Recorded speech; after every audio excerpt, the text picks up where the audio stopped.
Nous sommes le 11 décembre aujourd'hui et c'est le 60e anniversaire de l'indépendance du Burkina Faso célébré à Banfora. Bienvenue à tous à ce 13h en cette belle journée de commémoration. Cela fait 60 ans que le Burkina Faso est libéré des colons, une journée historique et pleine de défis. Ce journal sera majoritairement marqué par cette célébration nationale lancée par le discours du président du Faso. Dans ce journal, nous parlerons également de la construction de la cité des artistes à Bobo-Dioulasso. Les plans architecturaux ont été présentés hier par le ministre des Arts et du Tourisme. Bonjour et ravi de vous retrouver en cette belle journée du 11 décembre. Le Burkina Faso commémore aujourd'hui le 60e anniversaire de son accession à l'indépendance comme à l'accoutumée. Il a été marqué par une parade civilo-militaire à Banfora, ville hôte de l'édition 2021. Un défilé qui a mobilisé 3500 personnes. Plus de précisions avec notre envoyé spécial dans la cité du paysan noir, Mamitriana Kamabou. Comme annoncé, nous avons assisté à une cérémonie sobre mais riche en symboles. 3500 personnes, soit 1500 militaires et 2000 civils ont été mobilisés pour le défilé pour représenter des institutions ainsi que la diversité culturelle du Burkina Faso. La page de la célébration de l'indépendance à Banfora se tournera définitivement après la remise du flambeau à la région du plateau central ce vendredi soir. Cette région aura donc la charge d'organiser le 61e anniversaire de l'indépendance du Burkina Faso, la dernière étape de la célébration tournante. Cela fait 60 ans que l'indépendance du Burkina Faso a été proclamée. À l'époque, les Voltaïques se libéraient ainsi de la colonie française. Comme annoncé donc, découvrez le discours du président Roch-Marc Christian Kaboré à l'occasion de la fête de l'indépendance. Dans son adresse d'une dizaine de minutes, il évoque dans l'ensemble le besoin de courage du peuple burkinabé pour faire face aux différents défis du moment. Écoutons-le. Cette année, la célébration de notre fête nationale est placée sous le thème cohésion nationale et engagement patriotique pour un développement durable du Burkina Faso dans un contexte d'insécurité de Covid-19. Il s'agit là d'une interpellation collective pour un Burkina Faso résolument tourné vers l'union sacrée de ses filles et fils pour faire face aux défis actuels et assurer à notre pays la sécurité, la santé et le développement économique et social. L'atteinte de telles ambitions pour lesquelles je me suis engagé avec vous passe nécessairement par un changement de mentalité et de comportement. La culture de la tolérance et du vivre ensemble, le civisme, le patriotisme, le dialogue inclusif, la prise en compte de nos valeurs culturelles positives, socle de paix et de cohésion seront la clé de notre succès. En la matière, force est de reconnaître que des défis importants restent à relever si nous voulons être en phase avec le besoin légitime de paix, de sécurité et de développement harmonieux de notre pays.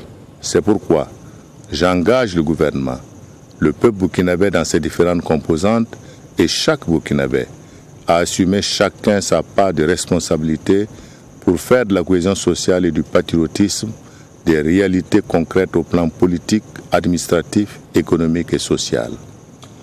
Je réaffirme avec force qu'aucune nation ne peut prospérer dans le désordre, l'incivisme, la corruption, le reniement de la patrie, autant de fléaux qui fragilisent la cohésion sociale et les efforts pour un mieux-être collectif. Pour ce faire, je dois rappeler qu'autant chaque Burkinabé a des droits, autant il a des devoirs qu'il doit assumer. Dans l'intérêt de tous, nous ferons en sorte qu'il en soit ainsi. Voilà donc un message axé en général sur les valeurs de cohésion sociale. Son discours a été analysé cette nuit en intégralité par notre chef de desk politique invité hier aux 20h. Nous vous proposons cette substance d'analyse dans cet élément.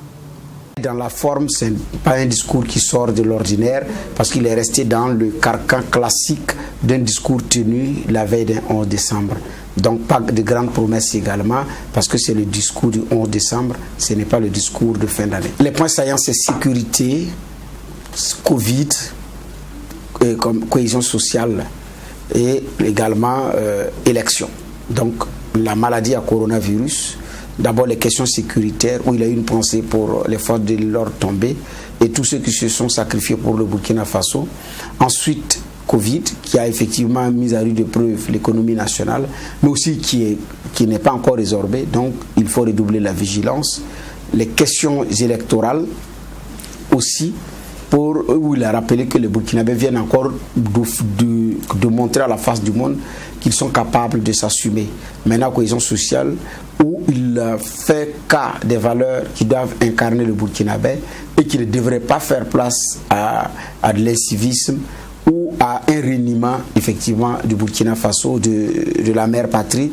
Donc un Burkina Faso de dialogue, un Burkina Faso de tolérance. Donc, bref, les points saillants sont ces 4 points effectivement que je viens d'énumérer dans le discours. À l'occasion donc de cette commémoration de la fête de l'indépendance du Burkina Faso, nous recevons sur ce plateau Mouni Zongo, deuxième adjoint au maire de Zignaré. Avec lui sera question de la prochaine célébration du 11 décembre à Zignaré, localité qui va abriter la dernière étape de la célébration tournante. Bonjour Monsieur Mouni Zongo. Oui, bonjour Madame, bonjour aux téléspectateurs. Bienvenue sur notre plateau. Merci. Le clou de la célébration du 11 décembre aujourd'hui sera le passage de flambeau ce soir à la ville de Zignaré. Mais déjà, est-ce que vous pouvez nous donner vos impressions sur la commémoration qui se passe actuellement à Banfora? Ok, merci. Donc, au regard des informations que nous avons à travers la presse et surtout avec la présence de la communauté de la région du plateau central à Banfora, oui, nous pouvons dire que, en tout cas, nous avons des sentiments de satisfaction parce que beaucoup de choses ont été réalisées à Banfora et au bonheur de ses habitants, et nous pouvons dire que c'est une bonne chose. Nous le disions tout de suite, c'est la région du plateau central qui accueillera la célébration en 2021. Qu'est-ce que cela représente pour vous en tant que deuxième adjoint au maire de la ville de Zignaré, surtout que c'est la dernière étape de la célébration tournante? Oui, ça représente vraiment des moments forts d'union entre les filles et les fils de la région du plateau central, parce que c'est à ces moments-là que tous les fils et les filles se sentent qu'ils appartiennent à une région qui est le plateau central, et surtout que chacun a sa participation, chacun a sa contribution à apporter. Et nous avons Madame le gouverneur qui est en tête, et c'est ce à quoi nous attelons depuis un certain temps pour que la fête de Zignaré soit vraiment, c'est la dernière région, mais ça soit du jamais vu, comme le nom même de notre commune dit, Zignaré, c'est du jamais vu. Extraordinaire, alors exactement, vous l'avez dit. Cette année, on a vu le débat autour du taux de réalisation des infrastructures du 11 décembre. Certains même avaient demandé le report des festivités. Est-ce que pour l'étape de Zignaré, des dispositions ont été prises, des dispositions sont prises pour qu'on n'assiste pas à de telles situations? En tout cas, tirant leçon des 12 régions passées, je pense que la commune de Zignaré et la région du plateau central, nous avons pris toutes les initiatives pour ce qui est de notre partition, parce que vous savez qu'il y a plusieurs acteurs qui sont sur le terrain. Il y a l'État, il y a la région, il y a la commune. Mais je peux vous dire qu'à la date d'aujourd'hui, pour ce qui est de la commune et de la région, en tout cas, tout a été mis pour que 2021 ça se passe bien, parce que nous avons déjà fait ce que nous devons faire au niveau de notre commune. Nous avons mobilisé le foncier, nous avons identifié les sites qui doivent abriter les différentes installations, et nous attendons en tout cas le retour de Madame le gouverneur avec le flambeau pour continuer la fête. Parlant de mobilisation, il faut donc une mobilisation de toutes les forces vives pour l'édition de 2021. Quel message avez-vous à l'endroit de ceux qui vous suivent actuellement, précisément ceux de Zignaré? En tout cas, nous lançons un appel, en tout cas à tous les fils et filles de Zignaré, de la région du plateau central. Cette fête, c'est la fête de la région du plateau central, que tout le monde se sente concerné et chacun apporte sa contribution pour que la fête soit à l'image de ce que nous voulons, une fête où ça va être du jamais vu, où les gens se rencontrent dans la région, les gens vont donner chacun à son niveau pour que la fête soit belle, parce que c'est une chance que nous avons. Nous avons attendu cette fête depuis un certain temps, elle est là, n'hésitons pas, mettons-nous dans la fête. Merci, Monsieur Mouni Zongo. Rappelons, vous êtes deuxième adjoint au maire de Zignaré. Merci d'être passé sur notre plateau. Merci à vous, madame. Je vous en prie. Poursuivons ce journal, parlons toujours du 11 décembre. 127 personnes ont été décorées hier à Banfora, dans la région des Cascades, qui accueille les festivités. Ce sont des personnes physiques et morales issues de services publics et privés. Dans leur adresse, elles ont invité les jeunes à s'adonner au travail avec abnégation pour participer à la construction du pays. Abdelrahimi. À quelques heures de la célébration de la fête nationale dans la région des Cascades, 127 fils et filles de la région ont vu leur mérite reconnu et salué par l'État burkinabé. Commandeur de l'ordre national, chevalier de l'ordre de l'étalon ou encore la médaille d'honneur des collectivités locales ont été décernés à ces personnes. Elles se sont faites remarquer positivement dans leur travail au profit de la région et de la nation tout entière. Des récipiendaires qui n'ont pas manqué d'exprimer leur satisfaction. Je suis promotrice immobilière. Vraiment, je suis très contente et émue ce matin d'avoir ce médaille. Je remercie tout le monde et les organisateurs. Merci. Vraiment, après plus de 15 années de service, vraiment, c'est une médaille qui me fait droit au cœur. Et vraiment, je remercie la hiérarchie pour m'avoir vraiment choisi et toutes les autorités qui ont reconnu le mérite à moi, voilà, de m'avoir distingué. Cette décoration, je remercie les autorités régionales qui m'ont mis sur la liste des décorés. Mais pour moi, je pense que j'ai fait simplement mon travail et en collaborant avec eux pour la réussite de cette fête. Alors, merci et je souhaite que toute la population des Cascades fasse une belle fête et puisse entretenir aussi les infrastructures qui ont été réalisées en leur honneur. Parmi ces récipiendaires, le premier responsable de la Confédération de la filière bétail et viande de l'Afrique de l'Ouest. Pour lui, c'est toute la diaspora qui est honorée et appelle ses collaborateurs à plus d'engagement au service de la population. Une reconnaissance par le gouvernement. Quand on était appelé pour dire qu'on sera décoré aujourd'hui, en tout cas, je ne sais pas combien de fois j'ai réfléchi. Donc j'invite les autres personnes aussi de se mettre à la disposition de leur peuple, leur population et travailler pour l'intérêt commun. Tous les récipiendaires ont pris l'engagement de travailler encore plus au service du pays. Ils ont également invité la population, surtout la jeunesse, à être plus endurants et plus engagés dans le travail. Dans la journée d'hier, toujours, le chef de l'État burkinabé, bien avant son adresse à la nation, a visité les réalisations d'infrastructures à Banfora dans le cadre de la célébration du 60e anniversaire de l'indépendance. Des logements sociaux à la place de la nation en passant par la salle polyvalente et l'aire de défilé, le chef de l'État a pu constater la qualité des infrastructures érigées. Envoyé spécial Mamitriana Kamabou. C'est ici que le président du Faso, Rochma Christian Kaboré, a débuté sa visite des infrastructures réalisées dans le cadre du 11 décembre à Banfora. Sur ces sites, 204 logements sociaux de type F3 ont été construits sur une superficie de 25 hectares.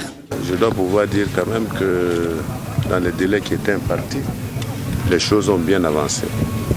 Il est évident que lorsqu'on fait 11 décembre dans une région, il est plus qu'évident qu'après le départ et les festivités, tous les travaux confortatifs doivent se poursuivre pour qu'il y ait un meilleur embellissement de la ville, notamment de Banfora. Et également, vous savez qu'également il y a des bitumes qui ont été faits également à Nyangologo et dans l'autre province également, notamment Sendou, qui sont en train d'être achevés. Donc nous pensons que l'essentiel est déjà fait. Il faut que nous travaillions certainement plus tard à faire en sorte que la route de Bobo-Dioulasso à Banfora, nous puissions améliorer son cadre. Après le logement social, cap est mis sur la maison des jeunes de Banfora. Ici, le président du Faso et sa délégation ont visité le salon des curiosités, de conservation et de collection qui se tient sur le centenaire du Burkina Faso et le 60e anniversaire de son indépendance. De la création de la Haute-Volta, actuelle Burkina Faso, à l'histoire récente du pays, La délégation du chef d'État s'est imprégnée de l'histoire du pays des hommes intègres. Dans ce salon, plusieurs objets et images sur la création et l'évolution du Burkina Faso de 1919 à 2020 et sur les 60 ans d'indépendance y sont exposés. Comme vous voyez également, nous avons tout le gouvernement, tous les chefs d'État qui sont succédés, les leaders de la région des Cascades. Et c'est autant de choses qui, historiquement, sont importantes. C'est pourquoi je voudrais en tout cas lancer un appel à tous les mécènes et les personnes de bonne volonté à pouvoir aider ceux qui organisent, je dirais, ce type de salon qui nous montrent les raretés qui ont existé dans notre pays. Et je m'inscris en tout cas en premier à vouloir faire cette contribution pour leur permettre d'avancer un peu plus dans ce travail. La salle polyvalente, le site de la parade civilo-militaire et la place de la Nation sont également les infrastructures visitées par le président du Faso. Parlons d'autre chose à présent. Le maire de la commune de Ouagadougou, Ama-Pierre Bewende, a procédé hier au lancement des travaux d'entretien des routes en terre dans l'arrondissement 7 de la ville de Ouagadougou. Ces travaux, selon lui, entrent dans le cadre de la mise en œuvre du programme du mandat 2016-2021. Sanata Siré pour le compte-rendu. Bientôt, fini le calvaire quotidien des habitants de Nagré, quartier périphérique situé dans l'arrondissement 7 de la ville de Ouagadougou. Ce 10 décembre, le maire Ama-Pierre Bewende a lancé les travaux d'entretien des routes en terre dans le dit arrondissement. En saison pluvieuse, ces routes, notamment celles menant au CSPS de Nagré, étaient quasiment impraticables et leur entretien était longtemps attendu par les habitants. Ces travaux, selon le maire de la ville de Ouagadougou, s'inscrivent dans le cadre de la mise en œuvre de son programme de mandat. Et le retard dans son exécution était dû au manque de matériel de terrassement, à en croire le maire. Il fallait d'abord acquérir le matériel que vous voyez. Les procédures de passation de marché et d'acquisition sont tellement longues et tellement compliquées que ce n'est que maintenant que nous avons pu acquérir ce matériel. À notre arrivée à la tête de la commune ne disposait pas d'engins ni de camions. Donc nous avons pu enfin avoir notre brigade à nous. Donc on a fait un programme pour que dans les 12 arrondissements de la ville de Ouagadougou, les principales artères soient reconfigurées en attendant que nous avons les moyens de pouvoir les continuer. Comme on dit, il n'est jamais trop tard pour bien faire. C'est vrai que vous savez que dans notre programme de mandat, la mobilité urbaine était la première des priorités. Pour le maire de l'arrondissement 7 de la commune de Ouagadougou, c'est un ouf de soulagement. L'arrondissement 7 ne dispose d'aucune voie et ces routes qui seront bientôt aménagées vont faciliter la mobilité des populations et leur accès aux services sociaux de base. Cette voie mène vers un centre de santé, un CSPS qui est juste à côté.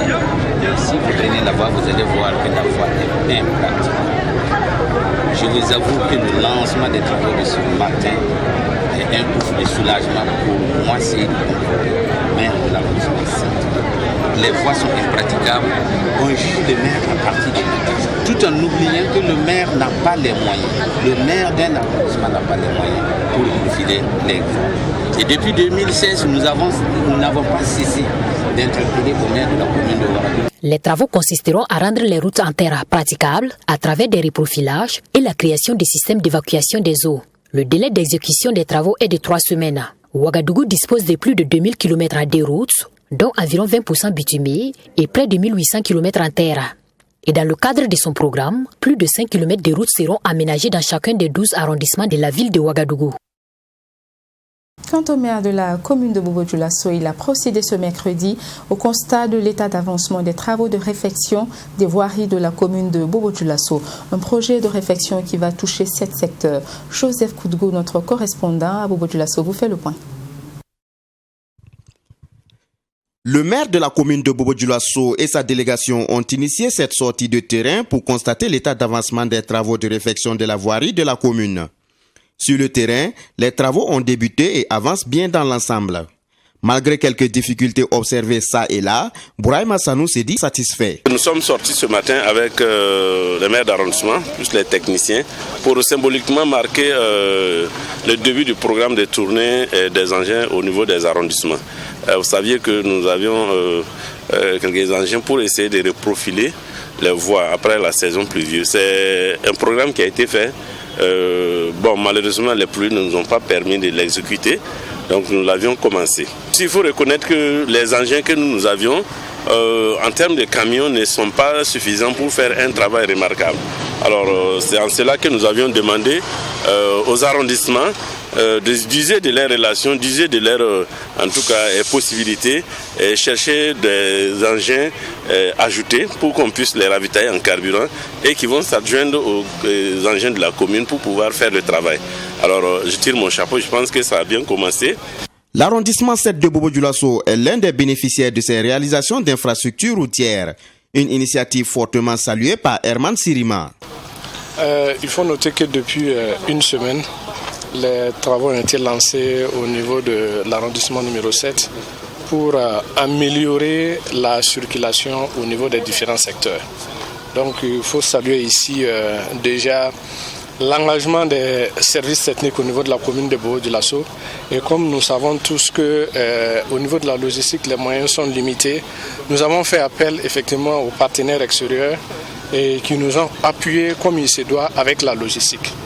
Et avec le concours effectivement de nos différents responsables de direction au niveau de la commune de Bobo-Dioulasso, nous arrivons aujourd'hui à faire un travail remarquable. Le bourgmestre de Bobo-Dioulasso a aussi profité de cette sortie, sensibiliser une fois de plus les citoyens sur la bonne pratique en matière d'entretien de la voirie urbaine. Et nous avons fait le constat amer que ce qui est reprofilé, malheureusement, bon, pour des raisons diverses, je ne dirais pas à tort ou à raison, que les populations puissent sortir drainer ce qu'ils appellent des ralentisseurs de façon anarchique. Alors on se demande que est-ce qu'il fallait même reprofiler la voie.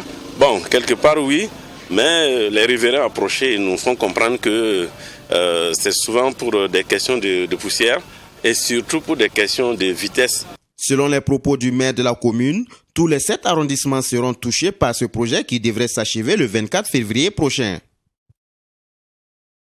On reste avec notre correspondant à Bobo-Dioulasso où le ministre de la Culture, des Arts et du Tourisme, Abdulkarim Sango, a dévoilé hier les plans architecturaux de la Cité des artistes de Bobo-Dioulasso. Un projet qui va coûter 25 milliards de francs CFA. Suivez ce reportage. Voici ce à quoi va ressembler la Cité des artistes à Bobo-Dioulasso une fois le projet achevé. Un projet qui a d'ailleurs été présenté dans ses grandes lignes à travers ce point de presse animé dans la ville de Sia. Il a pour maître d'ouvrage le ministère de la Culture, des Arts et du Tourisme. La réalisation d'une cité des artistes est un projet qui remonte, j'allais dire, à de nombreuses années.